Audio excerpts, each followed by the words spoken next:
Jeffrey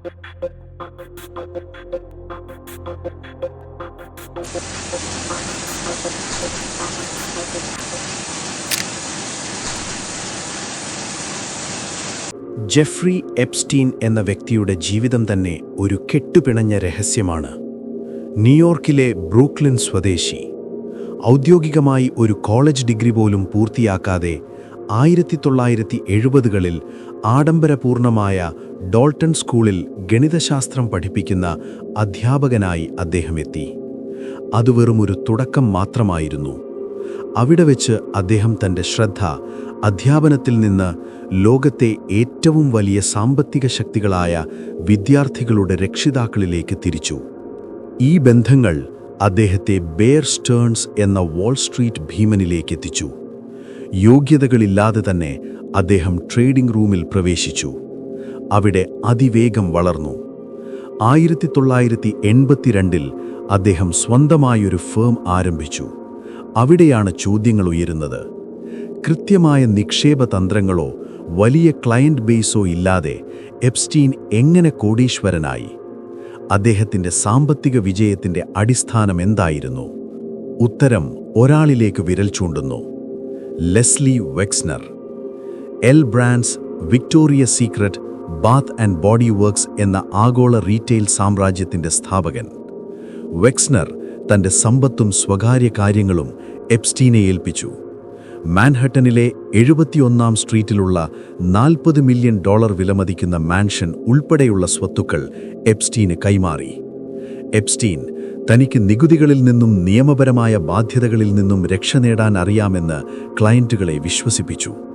എന്നാൽ ഈ കൺസൾട്ടിങ്ങിൻ്റെ പേര് ലൈംഗിക ചൂഷണ വലയം മറയ്ക്കാനുള്ള മറ മാത്രമായിരുന്നുവോ? എപ്സ്റ്റീനിൻ്റെ കുറ്റകൃത്യങ്ങളുടെ അരങ്ങുകൾ ലോകത്തിൻ്റെ പല ഭാഗങ്ങളിലായി വ്യാപിച്ചു കിടന്നു.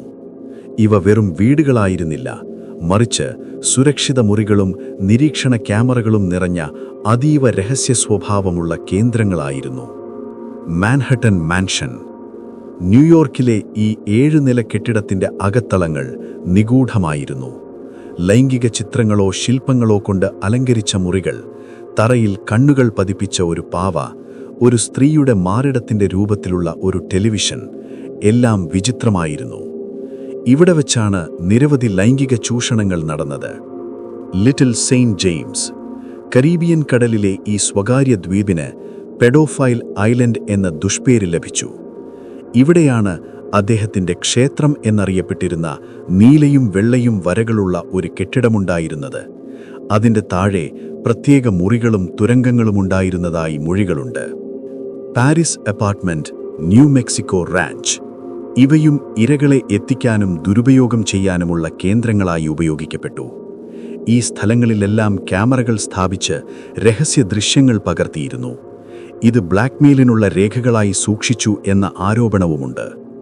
എപ്സ്റ്റീനിൻ്റെ സാമ്രാജ്യത്തിലെ ഏറ്റവും നിർണായകമായ കണ്ണിയായിരുന്നു ഗിസ്ലൈൻ മാക്സ്വെൽ. എപ്സ്റ്റീന് സാമ്പത്തികപരമായി പിൻബലം നൽകിയത് വെക്സ്നർ ആണെങ്കിൽ സാമൂഹികപരമായ പിൻബലം നൽകിയത് മാക്സ്വെല്ലായിരുന്നു. അന്തരിച്ച ബ്രിട്ടീഷ് മാധ്യമ രാജാവ് റോബർട്ട് മാക്സ്വെല്ലിൻ്റെ മകളായ അവൾക്ക് ലോകമെമ്പാടുമുള്ള ഉന്നതരുമായി ബന്ധമുണ്ടായിരുന്നു. അവൾ എപ്സ്റ്റീനിൻ്റെ ചീഫ് റിക്രൂട്ടറായും ഗ്രൂമറായും പ്രവർത്തിച്ചു. പെൺകുട്ടികളുമായി സൗഹൃദം സ്ഥാപിക്കുകയും അവരെ വിശ്വസിക്കുകയും സാമ്പത്തികമായി പ്രലോഭിപ്പിക്കുകയും ചെയ്തു. പിന്നീട് എപ്സ്റ്റീനിൻ്റെ അടുത്തേക്കെത്തിച്ചു. ജാൻ ലൂക്ക് ബ്രുനേൽ പോലുള്ളവർ വഴി ലോകത്തിൻ്റെ വിവിധ ഭാഗങ്ങളിൽ നിന്ന്, പ്രത്യേകിച്ച് കിഴക്കൻ യൂറോപ്പിൽ നിന്നും പെൺകുട്ടികളെ കണ്ടെത്തി. ഈ പെൺകുട്ടികളെ മസാജ് തെറാപ്പി എന്ന വ്യാജവേനയിൽ നിയമിച്ചു മണിക്കൂറിന് $200 വരെ നൽകി. 2021 ലൈംഗിക കടത്ത്, പ്രായപൂർത്തിയാകാത്തവരെ ദുരുപയോഗം ചെയ്യാൻ ഗൂഢാലോചന നടത്തുക എന്നീ കുറ്റങ്ങൾക്ക് അവൾ ശിക്ഷിക്കപ്പെട്ടു. കോടതിയിൽ ഇരകളുടെ മൊഴികൾ അവളെ പ്രധാന വേട്ടക്കാരിയെന്നാണ് വിശേഷിപ്പിച്ചത്. അവൾക്ക് 20 വർഷം തടവ് ശിക്ഷ ലഭിച്ചു. ഈ വിധി ഈ കേസിൽ നീതിയുടെ ഒരു വിജയമെന്ന് വിലയിരുത്തപ്പെട്ടു. 20-ലധികം ഇരകളുടെ മൊഴികൾ ഈ കേസിൽ നിർണായകമായി. അവരുടെ ധൈര്യമാണ് ഉന്നതരുടെ വലയം തകർത്തെറിഞ്ഞത്. ഇതിൽ പ്രധാനപ്പെട്ട ചില പേരുകളും അവരുടെ മൊഴികളും നിയമപരമായി രേഖപ്പെടുത്തിയിട്ടുണ്ട്. വിർജീനിയ റോബർട്ട്സ് ജൂഫ്രി, ഏറ്റവും പ്രമുഖയായ ഇര. 16-ാം വയസ്സിൽ റിക്രൂട്ട് ചെയ്യപ്പെട്ടു. പ്രിൻസ് ആൻഡ്രൂവിനും ആലൻ ഡർഷവിറ്റ്സിനുമെതിരെ ആരോപണമുന്നയിച്ചു. അവളുടെ വെളിപ്പെടുത്തലുകൾ ഒരു രാജ്യത്തിന്റെ രാജകുടുംബത്തെ തന്നെ പിടിച്ചുകുലുക്കി. ജൊഹാന സോബർഗ് മൊഴിപ്രകാരം പ്രിൻസ് ആൻഡ്രൂ എപ്സ്റ്റീനിന്റെ മാൻഷനിൽ വെച്ച് തന്നോട് മോശമായി പെരുമാറിയെന്ന് ഇവർ പറയുന്നു. ദ്വീപിലെ ലൈംഗിക ചൂഷണങ്ങളെക്കുറിച്ചും അതിൽ പങ്കെടുത്ത പലരെക്കുറിച്ചുമുള്ള ഇവരുടെ വിവരങ്ങൾ നിർണായകമായിരുന്നു. ആനി ഫാർമർ, മരിയ ഫാർമർ സഹോദരികളായ ഇവർ 1990കളിൽ തന്നെ എപ്സ്റ്റീനെതിരെ പരാതിപ്പെടാൻ ശ്രമിച്ചിരുന്നു. ഈ പരാതികൾ FBI-യും പ്രാദേശിക അധികൃതരും അവഗണിച്ചു. ഈ അവഗണനയാണ് എപ്സ്റ്റീന് കൂടുതൽ കാലം പ്രവർത്തിക്കാൻ അവസരം നൽകിയത്. ഈ കേസിന്റെ ചരിത്രത്തിലെ ഏറ്റവും ഇരുണ്ട ഏടാണ് 2008-ലെ നോൺ പ്രോസിക്യൂഷൻ എഗ്രിമെന്റ് അഥവാ NPA. ഇതൊരു നിയമപരമായ വീഴ്ചയായിരുന്നില്ല, മറിച്ച് അധികാരത്തിന്റെ ദുരുപയോഗമായിരുന്നു. അന്നത്തെ US അറ്റോർണി അലക്സ് അക്കോസ്റ്റ പിന്നീട് ട്രംപിന്റെ മന്ത്രിസഭയിൽ അംഗമായി എപ്സ്റ്റീനുമായുള്ള രഹസ്യ കരാറുണ്ടാക്കി. ഈ കരാർ ഇരകളെയോ അവരുടെ അഭിഭാഷകരെയോ അറിയിച്ചില്ല. ഇത് വിക്ടിംസ് റൈറ്റ്സ് ആക്ട് ലംഘിച്ചു. ഈ കരാർ പ്രകാരം എപ്സ്റ്റീൻ സംസ്ഥാന തലത്തിലെ ചെറിയ കുറ്റങ്ങൾ മാത്രം സമ്മതിച്ചാൽ മതിയായിരുന്നു. പകരം ഫെഡറൽ തലത്തിലുള്ള കുറ്റാരോപണങ്ങൾ ഒഴിവാക്കി. തടവ് ശിക്ഷ വെറും 13 മാസത്തെ തടവ്, അതും പുറത്തുപോയി ജോലി ചെയ്യാനുള്ള സൗകര്യത്തോടെ. ഈ പ്രത്യേക ജയിൽവാസത്തിന്റെ ആനുകൂല്യങ്ങൾ ജയിൽ അധികൃതരെ സ്വാധീനിച്ചു നൽകിയതായിരുന്നു. ഈ കരാർ ഗിസ്ലെയ്ൻ മാക്സ്വെൽ, സാര കെല്ലൻ എന്നിവരുൾപ്പെടെയുള്ള സഹപ്രതികളെ പ്രോസിക്യൂഷനിൽ നിന്ന് സംരക്ഷിച്ചു. നിയമത്തിന്റെ കണ്ണിൽ നിന്ന് രക്ഷപ്പെട്ട ഈ സഹപ്രതികളെക്കുറിച്ചുള്ള ചോദ്യങ്ങൾ ഇന്നും നിലനിൽക്കുന്നു. ഈ രഹസ്യകരാർ ചോദ്യം ചെയ്യപ്പെടുകയും 2019-ൽ ഫെഡറൽ കോടതി ഇതിനെ രൂക്ഷമായി വിമർശിക്കുകയും ചെയ്തു.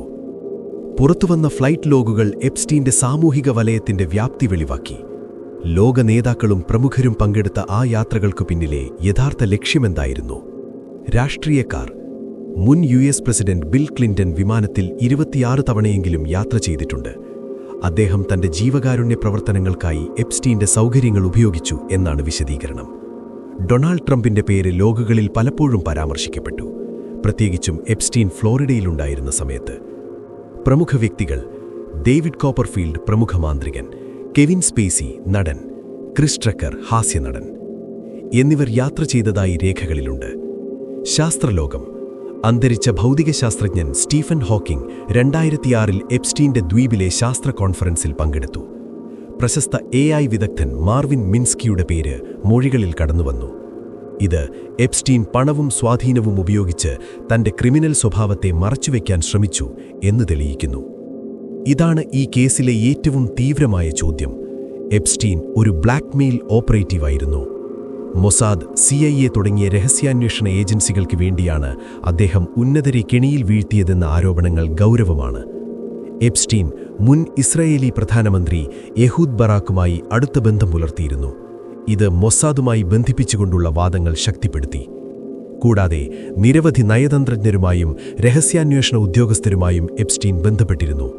അദ്ദേഹത്തിന്റെ സാമ്പത്തിക കാര്യങ്ങൾ ദുരൂഹമായിരുന്നതിനാൽ അദ്ദേഹം ഒരു ചാരനായി പ്രവർത്തിച്ചു എന്ന വാദം പലരും തള്ളിക്കളയുന്നില്ല. എങ്കിലും FBI-യോ DOJ-യോ ഈ ആരോപണങ്ങൾ ശരിവയ്ക്കുന്ന ഒരു തെളിവും ഇതുവരെ പുറത്തുവിട്ടിട്ടില്ല. എപ്സ്റ്റീൻ ഈ കഥകളെല്ലാം തന്റെ ദുരൂഹത വർദ്ധിപ്പിക്കാൻ ഉപയോഗിച്ചു എന്ന അഭിപ്രായവും നിലനിൽക്കുന്നുണ്ട്. 2019 ഓഗസ്റ്റ് 10-ന് ന്യൂയോർക്കിലെ മെട്രോപൊളിറ്റൻ കറക്ഷണൽ സെന്ററിൽ വച്ച് എപ്സ്റ്റീൻ മരിച്ചെന്ന വാർത്തയോടെ ഈ അധ്യായം അവസാനിച്ചുവെന്ന് ലോകം വിശ്വസിച്ചു. എന്നാൽ അവിടുന്നാണ് ഏറ്റവും വലിയ ചോദ്യങ്ങൾ ഉയരുന്നത്. ഔദ്യോഗികമായി മരണം ആത്മഹത്യ അഥവാ സൂയിസൈഡ് എന്ന് വിധിയെഴുതിയെങ്കിലും ആ പ്രസ്താവനയിലെ പൊരുത്തമെട്ടതയമാൽ ഇന്നും വലിയൊരു വിഭാഗം ജനങ്ങൾ അംഗീകരിക്കുന്നില്ല. എപ്സ്റ്റീൻ മുമ്പൊരു തവണ ആത്മഹത്യാശ്രമം നടത്തിയിരുന്നതിനാൽ അദ്ദേഹത്തെ പ്രത്യേക നിരീക്ഷണത്തിൽ വെക്കേണ്ടിയിരുന്നു. എന്നാൽ ആ നിരീക്ഷണത്തിൽ നിന്ന് മാറ്റിയതിന് തൊട്ടുപിന്നാലെയാണ് ഈ സംഭവം. അദ്ദേഹത്തെ നിരീക്ഷിക്കാൻ നിയോഗിച്ച 2 ജയിൽ ഗാർഡുകൾ ഉറങ്ങുകയായിരുന്നു. ജയിലിന്റെ CCTV ദൃശ്യങ്ങൾ അപ്രത്യക്ഷമായി. ഈ സുരക്ഷാ വീഴ്ചകൾ യാദൃശ്ചികമായി സംഭവിച്ചവയല്ല, മറിച്ച് സൂക്ഷ്മമായി ആസൂത്രണം ചെയ്ത ഒരു ഓപ്പറേഷന്റെ ഭാഗമാണ് എന്ന സംശയം ശക്തമാണ്. എപ്സ്റ്റീന്റെ മൃതദേഹ പരിശോധനാ റിപ്പോർട്ടിൽ കഴുത്തിലെ ഒല്ലുകൾക്കുണ്ടായ ഒടിവ് തൂങ്ങിമരണത്തേക്കാൾ കൂടുതൽ കൈകൾ കൊണ്ടുള്ള കഴുത്തുഞെരിക്കലിന് അഥവാ ഹോമിസൈഡൽ സ്ട്രാങ്കുലേഷന് സാധ്യത നൽകുന്നു എന്ന് ഒരു പ്രമുഖ ഫോറൻസിക് വിദഗ്ധൻ അഭിപ്രായപ്പെട്ടു. ഈ മൊഴികൾ ഔദ്യോഗിക റിപ്പോർട്ടിനെ പരസ്യമായി ചോദ്യം ചെയ്തു. എപ്സ്റ്റീൻ മരിച്ചതോടെ വിചാരണയും മൊഴികളും ഇല്ലാതായി. ഇത് അദ്ദേഹത്തെക്കുറിച്ച് സാക്ഷ്യം പറയേണ്ടിയിരുന്ന ലോകത്തിലെ ഏറ്റവും ശക്തരായ നിരവധി ഉന്നതർക്ക് ലഭിച്ച ഒരാശ്വാസമായിരുന്നു. അതുകൊണ്ടുതന്നെ എപ്സ്റ്റീന്റെ മരണം ഒരു വ്യക്തിയുടെ അന്ത്യമായിരുന്നില്ല, മറിച്ച് ഒരു കൂട്ടം ഉന്നതരുടെ രഹസ്യങ്ങൾ എന്നേക്കുമായി അടച്ചുപൂട്ടാനുള്ള ശ്രമമായിരുന്നു എന്ന് വിശ്വസിക്കേണ്ടി വരുന്നു. ഈ ദുരൂഹതയുടെ യഥാർത്ഥ ഗുണഭോക്താക്കൾ ആരായിരുന്നു എന്ന ചോദ്യം ചരിത്രത്തിന്റെ താളുകളിൽ ഉത്തരം കിട്ടാതെ കിടക്കുന്നു. ജെഫ്രി എപ്സ്റ്റീൻ എന്ന ഒറ്റ വ്യക്തിയുടെ കഥയല്ല ഈ എപ്സ്റ്റീൻ ഫയലുകൾ. ഇത് പണവും സ്വാധീനവും ഉപയോഗിച്ച് നീതിന്യായ വ്യവസ്ഥയെയും സാമൂഹിക മാർദ്ദികതയെയും അട്ടിമറിക്കാൻ കഴിയുമെന്ന് തെളിയിച്ച ഒരു ഇരുണ്ട കാലഘട്ടത്തിന്റെ രേഖപ്പെടുത്തലാണ്. പുറത്തുവന്ന ഓരോ പേരും ഓരോ മൊഴിയും നമ്മൾ വിശ്വസിക്കുന്ന ലോകക്രമത്തെ ചോദ്യം ചെയ്യുന്നു. ഈ ഫയലുകൾ അവസാനിച്ചു എന്ന് കരുതുന്നത് ഒരു വ്യാമോഹമാണ്. കാരണം പുറത്തുവരാത്ത പേരുകളും പൂർണ്ണമായി വെളിപ്പെടുത്താത്ത വീഡിയോ ദൃശ്യങ്ങളും വിചാരണയിൽ നിന്ന് ഒഴിവാക്കപ്പെട്ട സഹപ്രതികളും ഇനിയുമുണ്ട്. ഗിസ്ലെയ്ൻ മാക്സ്വെൽ ശിക്ഷിക്കപ്പെട്ടു, പക്ഷേ അവരുടെ ശൃംഖല പൂർണ്ണമായി തകർന്നിട്ടില്ല. ഒരു ദ്വീപിൽ ഒളിപ്പിച്ചപ്പെട്ട രഹസ്യങ്ങൾ ലോകത്തിലെ ഏറ്റവും വലിയ മാൻഷനുകളിൽ പ്രതിധ്വനിച്ചു. ഇത് വെറും ലൈംഗിക കുറ്റകൃത്യമായിരുന്നില്ല. അധികാരം ഉപയോഗിച്ചുള്ള ചൂഷണവും ബ്ലാക്ക്മെയിലിംഗും സ്ഥാപനികമായ ഒളിച്ചുകളിയുമായിരുന്നു. ഇരകൾക്ക് നീതി ലഭിച്ചുവോ? ഭാഗികമായി മാത്രം. അവരുടെ ധൈര്യമാണ് ഈ രഹസ്യങ്ങൾ ലോകത്തിനു മുൻപിൽ കൊണ്ടുവന്നത്. എന്നാൽ കുറ്റകൃത്യങ്ങളിൽ പങ്കാളികളായ ഉന്നതർ ഇപ്പോഴും വിചാരണ ചെയ്യപ്പെടാതെ, ചോദ്യം ചെയ്യപ്പെടാതെ അവരുടെ ജീവിതം തുടരുകയാണ്. എപ്സ്റ്റീന്റെ മരണം ഒളിച്ചുവെക്കപ്പെട്ട പേരുകളുടെ ഒരു കോട്ട കെട്ടി നിയമത്തിന്റെ വഴിമുടക്കി. ഈ ഡോക്യുമെന്ററി അവസാനിക്കുമ്പോൾ നമ്മൾ ഓരോരുത്തരും ഈ ചോദ്യം മനസ്സിൽ സൂക്ഷിക്കണം. നിയമവും ധാർമ്മികതയും പണത്തിനും അധികാരത്തിനും മുന്നിൽ തലകുനിക്കുമ്പോൾ നമ്മുടെ സമൂഹം എത്രമാത്രം സുരക്ഷിതമാണ്? ഈ ഫയലുകൾ വെളിപ്പെടുത്തുന്നതുപോലെ നിഴലിൽ ഒളിച്ചിരിക്കുന്ന ശക്തികൾക്കെതിരെ പോരാടാൻ നമ്മുടെ ജാഗ്രതയും നീതിക്കായുള്ള ദാഹവും ഒരു നാളും കെട്ടുപോവാൻ പാടില്ല. എപ്സ്റ്റീൻ ഫയലുകൾ ഒരു താക്കീതാണ്, ഒരു അന്വേഷണത്തിന്റെ അവസാനമല്ല. ഈ വീഡിയോ നിങ്ങൾക്ക് ഇഷ്ടമായെങ്കിൽ ചാനൽ സബ്സ്ക്രൈബ് ചെയ്ത് സപ്പോർട്ട് ചെയ്യുമോ? വീണ്ടും മറ്റൊരു വീഡിയോയുമായി കാണാം. Thank you.